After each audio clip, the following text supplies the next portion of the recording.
다 같이 사도신경 하심으로 신앙 고백하시겠습니다. 전능하사 천지를 만드신 하나님 아버지를 내가 믿사오며 그 외아들 우리 주 예수 그리스도를 믿사오니 이는 성령으로 잉태하사 동정녀 마리아에게 나시고 본디오 빌라도에게 고난을 받으사 십자가에 못 박혀 죽으시고 장사한 지 사흘 만에 죽은 자 가운데서 다시 살아나시며 하늘에 오르사 전능하신 하나님 우편에 앉아 계시다가 저리로서 산자와 죽은 자를 심판하러 오시리라. 성령을 믿사오며 거룩한 공예와 성도가 서로 교통하는 것과 죄를 사하여 주시는 것과 몸이 다시 사는 것과 영원히 사는 것을 믿사옵나이다. 아멘.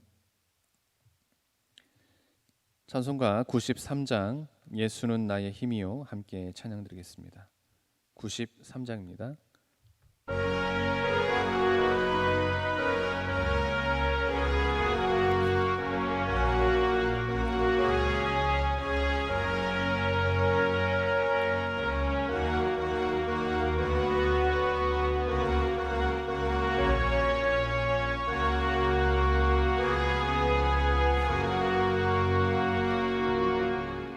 예수는 나의 힘이요 내 생명 되시니 구주 예수 떠나 살면 죄 중에 빠지리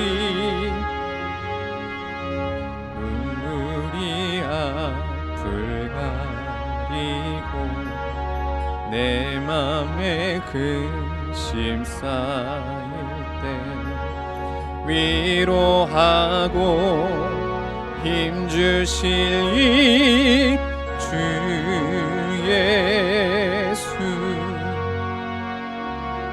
예수는 나의 힘이요 내 친구 되시니 큰 해를 간구하면 풍성이 아들이 햇빛과 비를 주시니 추수할 곡식만 도다 귀한 열매 주시는 이 주 예수 예수는 나의 힘이요 내 기쁨 되시니 그 명령을 준행하여 늘 충성하겠네 주야로 보호하시며 바른 길 가게 하시니 의지하고 따라갈 힘 주 예수 예수는 나의 힘이요 내 소망 되시니 이 세상을 떠나갈 때 곧 영생 얻으리 한없는 복을 주시고 영원한 기쁨 주시니 나의 생명 나의 기쁨 주 예수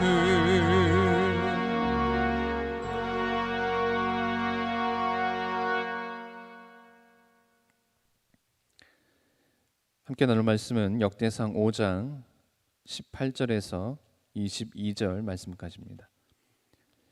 역대상 5장 18절에서 22절 말씀까지입니다. 루벤 자손과 갓 사람과 므낫세 반지파에서 나가 싸울 만한 용사 곧 능히 방패와 칼을 들며 활을 당겨 싸움에 익숙한 자는 44,760명이라. 그들이 하갈 사람과 여드로와 나비스와 노답과 싸우는 중에 도우심을 입었으므로 하갈 사람과 그들과 함께 있는 자들이 다 그들의 손에 패하였으니 이는 그들이 싸울 때에 하나님께 의뢰하고 부르짖음으로 하나님이 그들에게 응답하셨습니다. 그들이 대적의 짐승 곧 낙타 5만 마리와 양 25만 마리와 나귀 2천 마리를 빼앗으며 사람 10만 명을 사로잡았고 죽임을 당한 자가 많았으니 이 싸움이 하나님께로 말미암았습니다. 그들이 그들의 땅에 거주하여 사로잡힐 때까지 이르렀더라. 아멘. 오늘 본문은 가나안 정복 당시 이스라엘 12지파 중 요단 동편 지역에 거주한 두 지파 반에 관한 내용입니다. 그런데 오늘 우리는 본문에서 두 지파 반에 두 가지 대조적인 기록이 삽입되어 있는 것을 볼 수 있습니다. 그것은 첫째로 요단 동편의 두 지파 반이 상호 협력해서 수많은 군사의 이스마엘 종족들을 물리쳐 이겼다는 승리의 기록이며, 두 번째로 요단 동편의 두 지파 반이 하나님을 떠나 이방 우상을 섬김으로 이방의 아수르에 의해서 포로로 끌려갔다는 실패의 기록입니다. 이 같은 본문의 기록을 통해서 우리는 실패의 삶과 또 승리의 삶과 실패의 삶에 대해서 살펴볼 수가 있습니다. 이 시간 그 내용이 무엇인지 함께 살펴보도록 하겠습니다. 먼저 하나님을 의뢰할 때 승리의 삶을 누림을 봅니다. 요단 동편의 두 지파 반은 동족 이스라엘의 다른 지파들로부터 떨어져 거주했습니다. 또 그렇게 떨어져 거주했을 뿐만 아니라 주변에는 모압, 암몬, 아람 족속 등의 이방 족속들에 의해 둘러싸여 있었습니다. 그래서 늘 긴장 가운데 살았는데 사울 때에 그들은 하갈 족속의 대대적인 침입을 받았습니다. 하갈 족속의 군사는 그 수에 있어서 이스라엘 두 지파 반의 군사를 압도했습니다. 그들은 마치 바닷가의 모래 같고 메뚜기 떼 같았습니다. 그것은 전쟁 후에 노획된 하갈 족속의 사람, 즉 10만 명과 가축들의 수효를 우리가 봐서도 충분히 짐작할 수가 있습니다. 그렇다면 두 지파 반은 어떻게 해서 하갈 족속을 물리칠 수 있었겠습니까? 그것은 하나님께 의뢰하고 부르짖은 결과 하나님의 도우심을 입었기 때문입니다. 그렇습니다. 두 지파 반은 그들만의 힘으로는 도무지 하갈 족속을 이길 수가 없었습니다. 그들의 군사력은 4만 5천 명 가량에 불과했지만 적군은 셀 수 없을 만큼 많았기 때문입니다. 하지만 이스라엘의 두 지파 반에게는 적군이 알 수 없는 무한한 알파의 능력이 있었습니다. 그 알파의 능력은 곧 하나님의 도우심이었습니다. 그 도우심이 있었기 때문에 두 지파 반은 수많은 적군들을 능히 물리치는 승리의 계가를 올릴 수가 있었습니다. 예나 지금이나 하나님께서는 자신에게 의지하고 매달리는 자에게 그 무한한 도움의 능력을 베푸심을 우리가 확인해 볼 수 있습니다. 다음으로 우상을 의지할 때 실패의 삶을 살 수밖에 없음을 봅니다. 사실 두 지파 반이 동족 이스라엘의 형제 지파를 떠나서 요단강 동편 지역에 따로 살 때에 무엇보다 신앙의 순수성이 염려되었습니다. 그들의 주변에는 가증한 우상을 섬기는 이방 족속들, 곧 모압과 암몬 족속이 있었기 때문입니다. 그래서 두 지파 반도 처음에는 이 사실에 아주 주의했습니다. 가나안 정복 전쟁은 끝내고 그들이 요단강을 건널 때에 요단강 강가에 경계단을 세운 것도 이 같은 신앙의 순수성을 보존하기 위함이었습니다. 하지만 세월이 흐르자 그들은 점차 하나님을 떠나 이방의 우상들을 섬기기 시작했습니다. 인신제사와 음란제사로 유명한 모압의 그모스와 암몬의 몰록을 섬겼습니다. 그들이 이방의 우상을 섬긴 것은 이방 우상들이 육신의 안목과 이생의 정욕을 만족시켜 주었기 때문입니다. 하지만 이방의 우상들은 헛것이요 거짓이었습니다. 환난 날에 아무런 도움도 주지 못하는 그저 목석에 불과했습니다. 결국 이방 우상을 섬긴 결과 두 지파 반은 아수르 왕 디글랏 빌레셀 3세에 의해서 가장 먼저 이방 먼 땅의 포로로 끌려가게 되었습니다. 그렇습니다. 우상은 그것을 의지하면 의지할수록 그 결과는 깊은 실패와 고통의 늪으로 빠져 들어가게 되는 것입니다. 사막의 신기루를 따르는 것과 마찬가지입니다. 그처럼 우상이 가져다 주는 것은 실패와 죽음과 멸망뿐입니다. 바로 그것이 우상의 속성이기 때문입니다.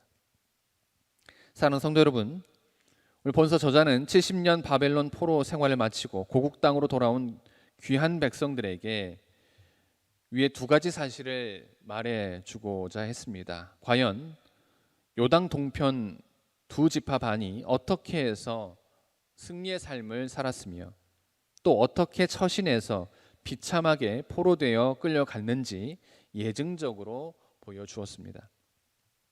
그래서 이제부터 이 두 가지의 길 중에서 어느 길을 택해야 하는지를 스스로 깨닫도록 했습니다. 그런데 이 문제는 당시의 포로 귀한 백성들에게만 국한된 문제는 아닙니다. 오늘날 모든 성도들에게도 주어진 문제입니다. 승리의 삶을 살길 원하십니까? 그렇다면 하나님을 의지하시기 바랍니다. 그리고 심판의 때가 이르기 전에 빨리 돌이켜 주님과 관계를 회복하고 주님을 기쁘시게 하는 우리 모두가 되기를 주님의 이름으로 기원합니다. 기도하겠습니다. 하나님 감사합니다. 오늘도 귀한 하루 허락하여 주시고 귀한 말씀으로 하루를 시작하게 하시니 참으로 감사드립니다. 하나님, 오늘 본 말씀을 통해서 우리는 승리의 삶과 실패의 삶에 대해 보게 됩니다. 하나님, 이 시간 바로 없기는 세상의 헛된 것을 의지함으로 실패하는 삶이 아닌 하나님을 의지함으로 승리하는 삶을 살아가는 우리 모두가 될 수 있도록 인도하여 주시옵소서. 오늘 하루도 지켜주시고 인도하여 주신 믿으며 이 모든 말씀 예수님의 이름으로 기도드립니다. 하늘에 계신 우리 아버지여, 이름이 거룩히 여김을 받으시오며 나라가 임하시오며 뜻이 하늘에서 이루어진 것 같이 땅에서도 이루어지이다. 오늘 우리에게 일용할 양식을 주시옵고 우리가 우리에게 죄진 자를 사하여 준 것 같이 우리 죄를 사하여 주시옵고 우리를 시험에 들게 하지 마옵시고 다만 악에서 구하옵소서. 나라와 권세와 영광이 아버지께 영원히 있사옵나이다. 아멘.